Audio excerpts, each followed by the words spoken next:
एक गांव में एक मूर्तियों का व्यापारी हुआ करता था। वो देवी देवता, नेता और अमीर लोगों के मूर्तियां बनाता था।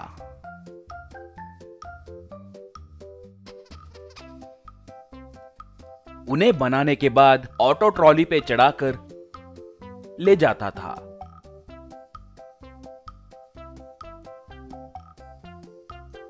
उस ट्रॉली को गांव के बाहर पुलिस चेक पोस्ट को पार करके जाना पड़ता था।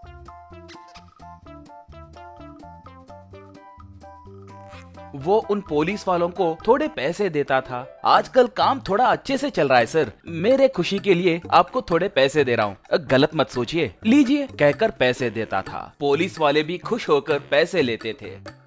उस गांव के एक पहाड़ के गुफा में एक चोरों का गुंप था। उसके नायक का नाम गंगू था।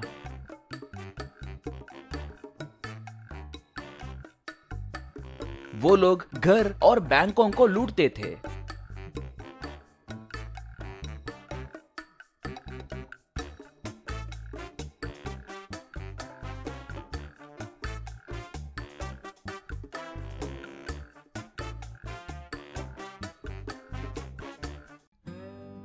ऐसे थोड़े दिनों के बाद वो गुफा सोने और पैसों से भर गई।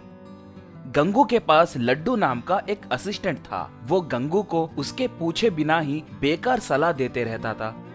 एक बार गंगू, मेरे प्यारे चोर भाइयों, देखे ना सोना और पैसों से अपनी गुफा कैसे भर गई है। पुलिस वाले आकर हमें पकड़ने से पहले ही इन्हें कहीं और ट्रांसपोर्ट करना होगा, मगर कैसे करे, कोई आइडिया है तो बताओ, कहा लड्डू तब। ये क्या भाई, इतनी छोटी सी बात के लिए इन बेकार लोगों को बुलाकर फालतू में मीटिंग लगा रहे हो। इन पैसे और सोने को ट्रांसपोर्ट करने के लिए मेरे पास एक अच्छा उपाय है, कहा एक चोर तब। भाई ये दिन ब दिन हमें बहुत गाली दे रहा है, आपके बाद यही हम सबका बॉस बनेगा कहकर हमसे कह रहा है भाई, कहा लड्डू। तमीज से बात करो, कहा गंगू तब।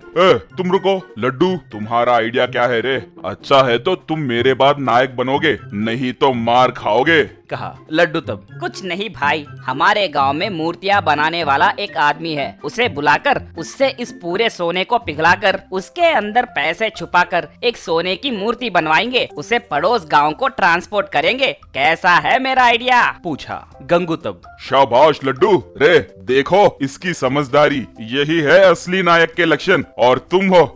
रे लड्डू, तुरंत उन मूर्तियों को बनाने वाले को बुलाओ, कहा। ऐसे लड्डू जाकर उस मूर्ति वाले को बुलाया।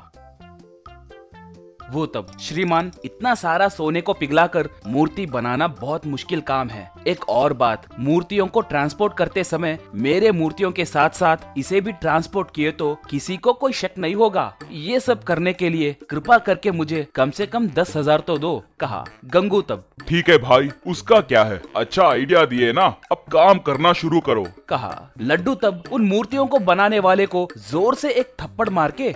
भाई आप रुकिए, तुम्हें हम पैसे क्यों दे? ये गंगू भाई का ऑर्डर है, चुपचाप मूर्ति बनाओ। उस मूर्ति को एक कुर्सी पे बैठे जैसे बनाओ, उसे कैसे ट्रांसपोर्ट करना है मुझे अच्छे से पता है, कहा। ये देखकर मूर्ति बनाने वाले को बहुत गुस्सा आया। ऐसे वो बहुत मेहनत करके एक सोने के मूर्ति को बनाया।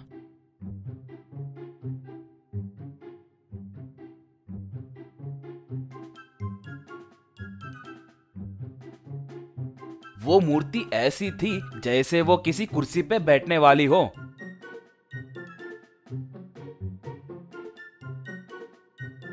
मूर्ति बनाने वाला वहां से चला गया।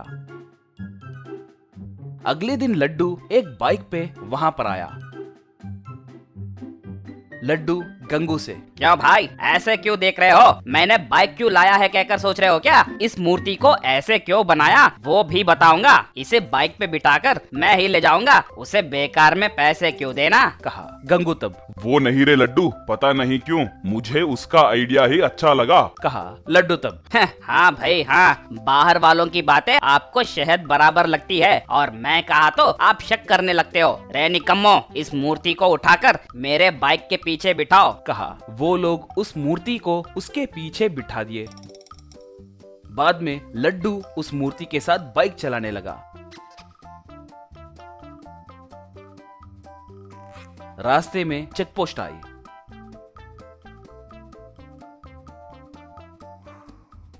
ऐसा ही तब, क्यों भाई, कहाँ जा रहे हो? वैसे ये इंसान है या मूर्ति? इसे आपके गांव में मूर्तियाँ बनाने वाले ने ही बनाया है ना? पूछा लड्डू तब। मूर्ति क्या है सर, उसे हमारा गांव वाला क्यों तैयार करेगा? ये मेरा दोस्त है, हम पड़ोस गांव में मेला देखने जा रहे हैं। गेट खोलो, कहा। ऐसा ही तुरंत उस मूर्ति को एक लात मारा। बस वो मूर्ति नीचे गिर के उसके अंदर से पैसे निकले।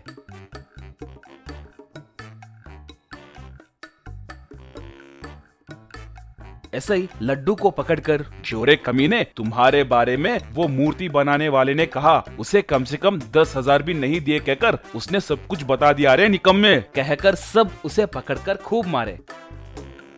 पुलिस वाले गंगू और गैंग को भी जेल में डाले। जेल में वो लोग भी गंगू को खूब मारे।